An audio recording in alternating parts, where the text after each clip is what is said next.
Find the nth term of the sequence 1/2, 2/5, 3/10, 4/17, and so on. Before finding the nth term, we need to decide on where we're going to start. Do we start at n equals 1 or n equals 0? Generally, we'll start at n equals 0 if our sequence looks geometric, and we'll start at n equals 1 otherwise. It looks like we're not multiplying by something each time we go from one term to the next one, so this doesn't look geometric, so let's start this at n equals 1. Once we've got that decided, let's look at the numerator and look at the denominator and see if we can identify what the nth term of each of these are separately, and then we'll put them together to get a general nth term. Now the numerator, I see looks like 1, 2, 3, 4. So this is increasing by 1 each time. So this will look something like 1n. And if you plug in the first few numbers for n, plug in n equals 1, we get 1. N equals 2, we get 2. N equals 3, we get 3. So this looks good. The numerator is n. Now our denominator is 2, 5, 10, 17.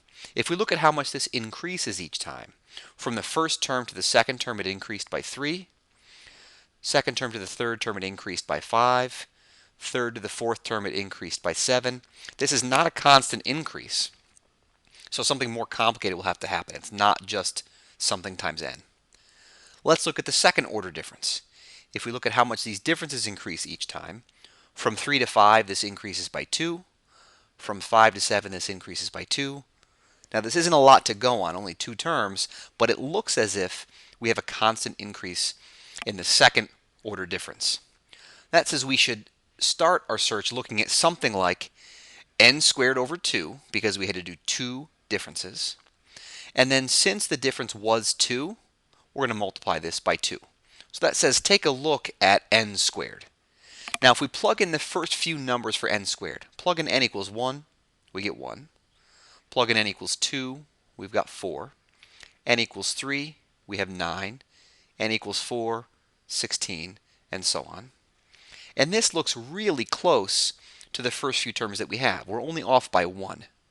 So if we were to add 1 to each of these, we get n squared plus 1. We add 1, we get 2, 5, 10, 17, and this is a perfect match for the first 4 terms that we have. So it looks like the denominator will be n squared plus 1. So that says our general term should be n over n squared plus 1.